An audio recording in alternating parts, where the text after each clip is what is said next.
Well, because this is a small group and probably self-selected for high interest in these subjects, why, as much as possible, you should direct me toward whatever your special concerns are, so that for each person, whatever their slant, there's a reasonable payback in information. And there may be areas where I'm disappointing or unhelpful, but usually then I can point you toward somebody else or some source.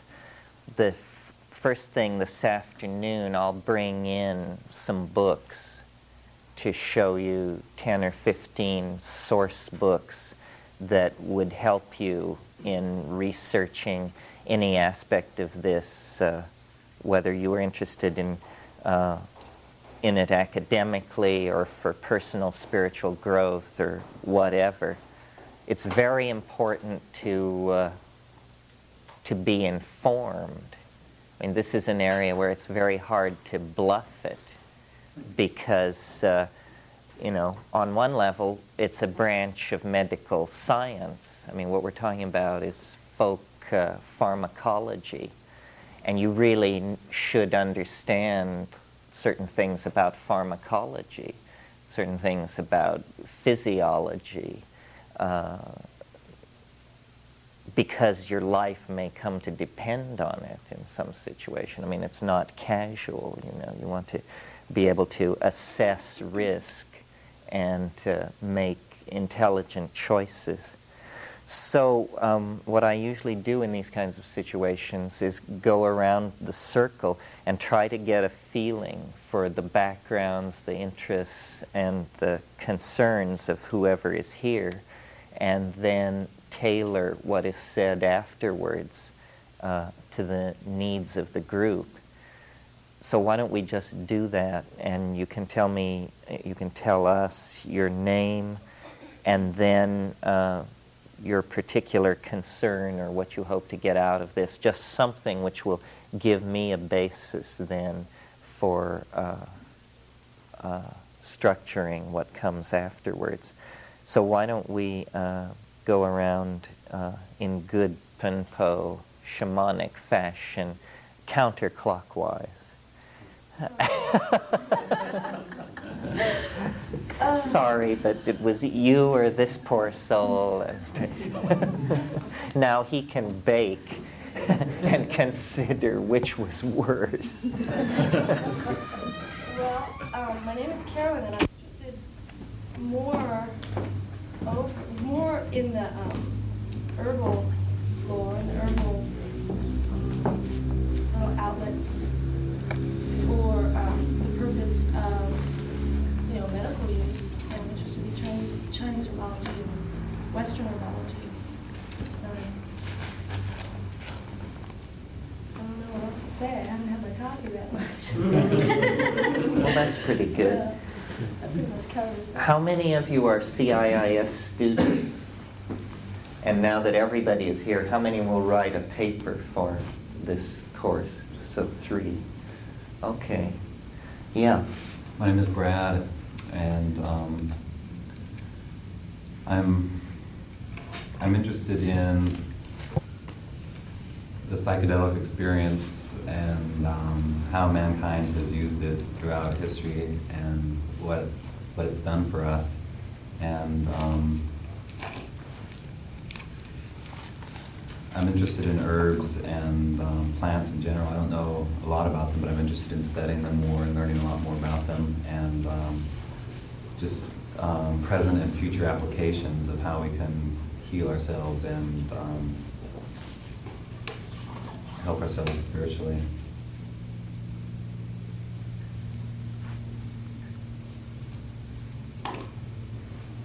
I'm Sibylla. Well, I think the overall interest is that I think that in nature, the main secrets of humanity are stored, whether in stones or in plants or in whales or in redwoods. And I think that's to access plants and to know what they carry as main information for us. That's my interest, so to rewrite the relationship not only to myself but to the plants and to nature before we go on the transformation. That's a great jacket. You don't see beetles as a fashion motif much in this culture. In Guatemala, they sell little beetles in the market on threads that you pin one end of the thread to your jacket and then they wander all over you. They're wonderful. They glue jewels to their backs. Yeah, sometimes they jewel them up. What are beetles? These insects in the pattern of your jacket. Yes. My name is John. I'm very interested also in psychedelic experience. In 1970, I had a psychedelic experience that pretty much changed my life and way of thinking. And I've just now, in the past couple of years, come to understand that. And I'm really interested in pursuing that mode of thinking that it sets up in your mind. And I think the psychedelic experience, well, I look at the planet and I see what's happening out there, and I think the psychedelics, plants, and those experiences can help transform a way of thinking to more cope with what's going on out there. That's pretty much where I'm coming from. My name's Maura, and one of the reasons I'm here is the most interesting experiences I've had in my life come from psychedelics, and that was like 10 years ago when I was in college. And I haven't experimented with them since college for a variety of reasons, your analysis among them.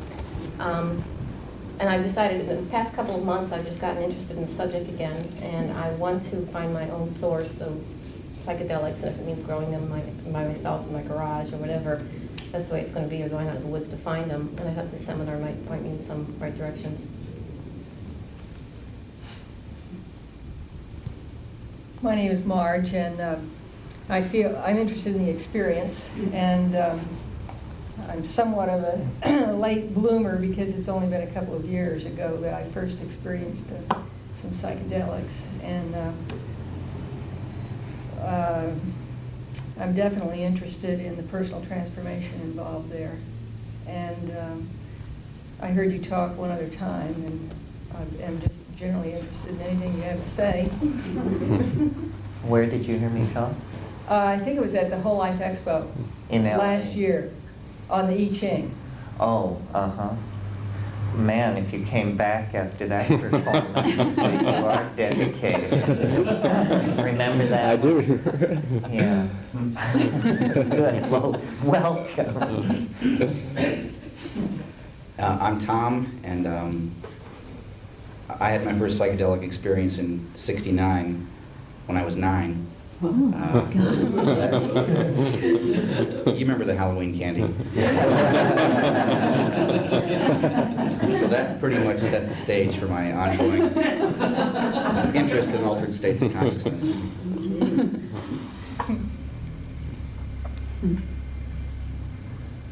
My name is Janie, and I came last night kind of on a lark, really. I'd heard your name before, and I was really curious about what you had to say, but I didn't know this workshop was going to be happening. But I was really inspired by the things you were saying last night, especially the use of psychedelics as a way to overcome the mess we've gotten ourselves in on a worldwide basis. And that's something that's very interesting to me. I used psychedelics, I guess, for the first time around '76, and I haven't used that much psychedelics in the last 8 or 10 years, but I have done a little mushroom imbibing. So I'm interested as far as personal growth and understanding and breaking through some of the barriers that, I feel like I could break through as far as spiritual growth. But another main interest of mine is I would very much like to be able to share this experience with other people. I have access to a computer conferencing system in Sausalito where I'm very active, and it's really kind of a nationwide conferencing system, and a lot of people from a lot of disciplines are involved in it, and more people are getting involved in it. And one thing that I have noticed is that it's a very bright, aware group of people involved in this system, but they seem to be not very clued in to a lot of spiritual matters. A lot of them are, as far as a lot of deadheads are on it. And of Is course, it the well? The well, exactly. Uh-huh. You talked to Howard last night, right? No, I've You knew been it before? aware of the well. Oh, okay, good. That's what it is. Do you think that they're not clued in? I mean, without insulting anybody, is it because they're young? I'm not sure if, like even the deadheads on the well have done a lot of psychedelics, but I think there's a certain resistance among many about accepting the unseen and the unknown. Uh-huh. Youth may have something to do with it since they didn't go through the 60s, etc. Also, maybe the stereotypical computer mindset of being kind of linear thinkers. There are a lot of computer people on there, of course. But there are also a lot of writers and a lot of artists. So I don't know if it's just ground that hasn't been tread before and people are afraid to step out in it, or exactly what it is. Well, that's very interesting. I mean, we'll talk a fair bit about computers. Most software, I think, is written by freaks. I mean, if you hang around these scenes where it's going on, everybody has hair down to their waist, and but the relationship of psychedelics to computers and of psychedelic people to computer people and all that is very interesting. So what do you do on the well? Well, I am just an interested participant. Uh-huh. I just log in frequently and have online discussions with people. And I'm considering co-hosting the spirituality conference, which is just shaken loose from two very Christian-oriented people. And what they've done is split out Christianity to another conference. And now the spirituality conference is kind of wide open. So I've been kind of a hanger back. I'm not really one to get out there and start, talking a lot. So it seems like it's a grand opportunity to open up that avenue to people. But speaking of computers, I'm sure I'm talking a lot for a person that doesn't talk much, but I've been doing computer work for 20 years. That's the way I've been making a living. And what I've been trying to do now is find a way to incorporate computers with something that's more esoteric and more aesthetic. So I'm very interested in your I Ching thing. I've also worked with the I Ching for like 10 or 15 years. Oh, really? So I'm very curious about what you're doing with that. Well, I'll be doing a 5-day at Esalen the week after Thanksgiving that'll be entirely devoted to the computer implementation of these ideas about the I Ching. So if you can get down to that, that would be great. Yeah, I love the idea of networks, but I find it very hard to force myself to use one. It's like riding in a taxi, is how I feel about it, because I'm so aware of the money, which is a silly thing because I use electricity in my house, and I don't feel like I'm riding in a taxi. But I got onto the source, and on the source you can word search the membership for interests. So I typed out drugs, and it came back and said there were 850 people on the network who had written that drugs were an interest of theirs. So then I started checking. I said, okay, drugs without sex and rock and roll. Came back 4 people. So I didn't solve all my affinity group problems. Yeah.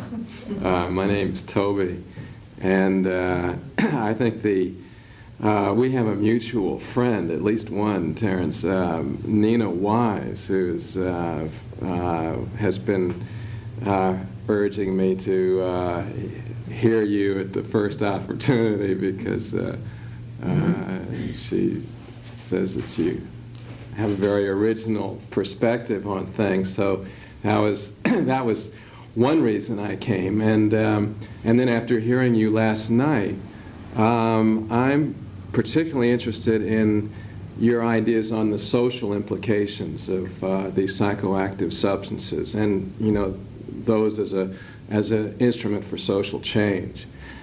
So that's one interest of mine, and then a second interest is just how your notion of an archaic revival, how that ties in with one of my basic interests, which is the perennial philosophy, and how those sort of interlaced or whatever. So those are I guess a couple of central concerns of mine. So are you a performance artist or something? No, I have nothing to do. I enjoy the kind of work that Nina does, but I'm more of a philosopher who's just has a lot of different interests, and that's one. Yeah, well, I've known Nina since we were in high school together, and she, in fact, is the person who introduced me to Kat, is that who is the mother of my children. So Nina is webbed in there. Good. I'm Brian.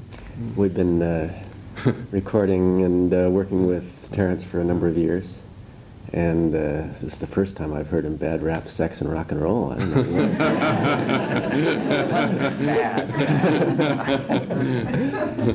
And musician, and generally the topic is infinitely interesting, so we're here. I'm Faustin. I like the fact that Terence tickles my linguistic fancy, and that's why I'm here. I'm Richard, and being an electronic engineer involved in development of advanced television systems, I'm one of those linear thinker kind of technical types. So in part I'm here really for the sort of detail how-to aspect of all this rather than the broad historic anthropological kind of message which I, having attended your Ojai presentation, I think I have the structure of that pretty well in mind. So I'm looking for a little more detail filled in, which I hope this weekend will provide. So you're looking for filled-in detail. This must be the holy grail of your life, Richard. Richard is involved in high-definition television systems and satellite transmission of high-definition video signal. So the metaphor works on all levels. It certainly does. Cameron, do you want to sit in there? You know, yes, there is one empty open. space. I think it was saved for you.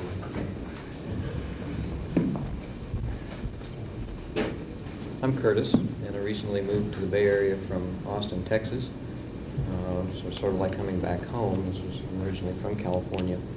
I was thinking, I got to come here on the spur of the moment.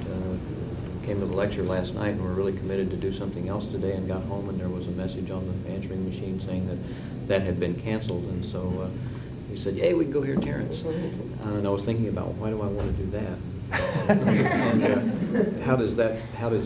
why do I have that this urge to do that? And I was thinking that I really spend my life, and my professional life at least, working with people in alternative states of consciousness of one kind or another. I've spent a great deal of time in the last 5 or 6 years working with Stan Groff and a number of other people, getting different perspectives, and there are a lot of different perspectives on this kind of work. Stan has a particular kind of model that's very useful for, in terms of the language that you were talking about last night, of helping people to explain to people what kinds of places they go into that are accessible when they have these kinds of experiences, regardless of the vehicle that they use. Spent a good deal of time working with a woman named Jackie Small, who is one of the on the leading edge of chemical dependency work of all things, and has worked with Stan a great deal in bringing his model of the breath work out, particularly in the United States and particularly in the area of chemical dependency. So that's another point of view. I've also worked with a number of modern day shamans here in the United States. And that's another point of view. The thing that attracts me about Terence's information, which is relatively new to me, I'd heard bits and pieces of it, but it provides me with a more, or I hope can provide me with a more historical, more organic, more depth to the experience over a period of time, rather than this kind of relatively closed psychological or transpersonal psychological perspective that I've had for the last 5 or 6 years of how these materials and how these experiences work. So I'm really looking for depth from the experience to see where it came from over a long period of time and how that fits in with what I do. Yeah, good. I mean, I'll say more about all that, so I'm processing. My name is Terry, and I've also just recently moved to the Bay Area from Austin. I had a lot of experience with psychedelic drugs in the 60s and 70s on a recreational basis. Been reintroduced in the last year or two, and I've been doing a lot of personal growth work and spiritual work. And I'm interested in that, and I'm interested in legal psychoactive drugs and growing them and finding out more about them. My name is Lauren. I'm a second-year student in the anthropology department here. At first, I wasn't going to come to this or the lecture, and then my friend Bob here and another anthropology student said, well, if you're in anthropology, whether you're interested in psychedelics and shamanism or not, you really should have the information. So, and I've never taken psychedelics, unless you include marijuana as a psychedelic. I seem to manufacture my own chemicals. And I was blown away last night. It isn't often that I come across an idea or two that's completely new for me, that maybe makes sense, maybe doesn't, but it completely blows away the way I've thought about things. And your whole idea about the evolution of culture somehow being tied to our relationship with psychoactive substances and nature is like, fuck, I never thought about that. and I don't know whether it's true or not, you know, and I'll take it in and I'll study for the next year or two and see whether, you know, any of it makes any sense or whether it was, you know, from a bad trip. I mean, I don't know. Just remember, you heard it here first. I got you footnoted over here. But I really did think, you know, there's some brilliant ideas there, and my interest is in the relationship between culture and psychedelics. And I had this not quite a peak experience, I won't say that much, but just a real powerful period of time last night where I all of a sudden sensed, like, you know, like maybe the things that we find in nature were there for a purpose. And there's a relationship between human species and our evolution and what's found out here. Maybe there isn't us versus nature, us versus these psychotropic plants. It's just like a, you know, like the I Ching, it's an ongoing changing rhythm, you know, and there's this, you know, we take something, we eat it, we do something, we put it back, you know, our ashes go into the soil, and it was like, I don't know, it must have been a morphogenetic psychedelic field last night, but it was nice. That's why I'm here. Good, well, I'm glad you came. My name's Bob, and I'm also a student here at the school. And I'm actually pretty new to the psychedelic experience in the last 3 years.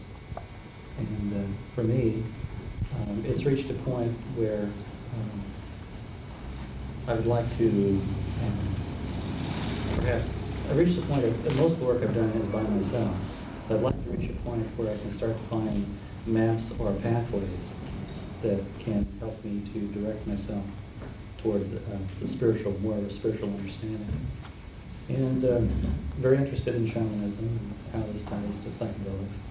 And I'm interested to find out how some of these other plants from other parts of the world can be introduced into this culture. And so that's why I'm here, to broaden my knowledge. My name is Allison, and I'd never heard of you before I came to California, and I listened to a tape of yours, and it was really inspiring. I never realized that psychedelic experiences had such a strong effect before I listened to you speak on the entire populace of the world. I wanted to believe that, but I couldn't justify it from just me thinking that.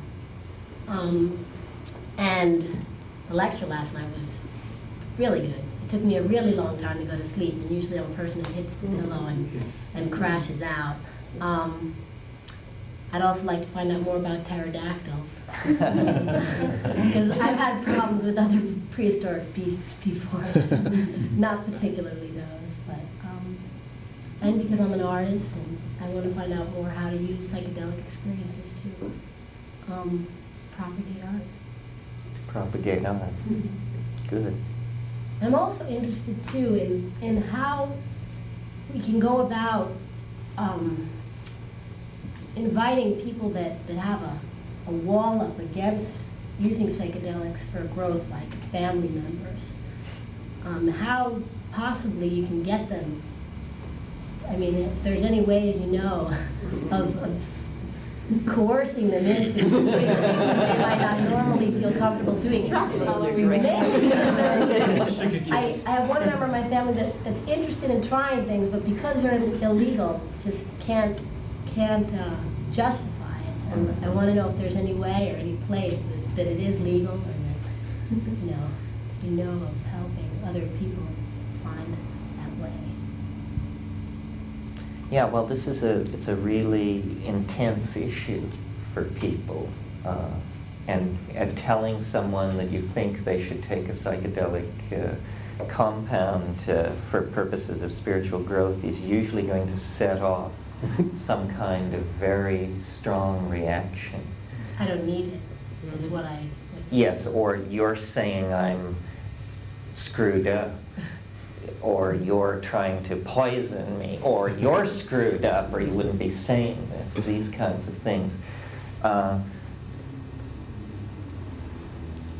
Recently I had to review Marshall McLuhan's letters, so I read all these letters that McLuhan wrote. And one of the things he wrote about was how nervous people got when he tried to discuss the effects of media, the unconscious effects of media.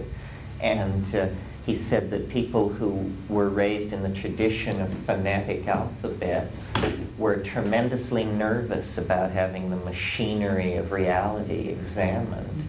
And I think the drug thing is even more intensely this kind of issue. When I was in the 60s, when I went home thinking I would convert my family to taking LSD, it was very clear to me as I argued with them about it, that the reason they didn't want to take it was because they knew damn good and well that they were crazy. And they didn't want to mess with it. You know, the last thing on earth they wanted to do was probe and explore the mind. They had that all nailed down just fine, thank you. So it is, we will talk about this. Good, well, I'm glad you're here. My name is Kim, and I think the reason that I'm here is that I'm looking for motivation in life. I think Terence last night termed it effortless, appropriate activity. And it seems that life would be better lived if there was a clear, or if not clear, at least a feeling of where we were going and what needed to be done. Mm-hmm. And there was some knowledge that we were operating with to give just more meaning in life. And so I've spent my life looking into different areas. I studied biology for a time, and have gone into, not too deeply into various Sufism for a little bit, and I'm now doing, I make my living writing computer software. But I find that currently Terence seems to be the strongest magnet that I feel can lead me into, hopefully into a path towards knowledge and motivation. It's a tall order. For one so unmotivated.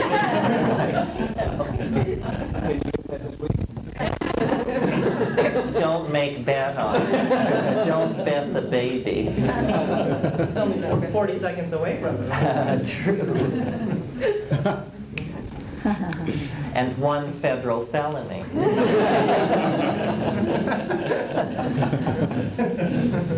My name is Jim, and I had the pleasure of hearing Terence speak a couple weeks ago in Santa Rosa, and as well as listening to most of the tapes.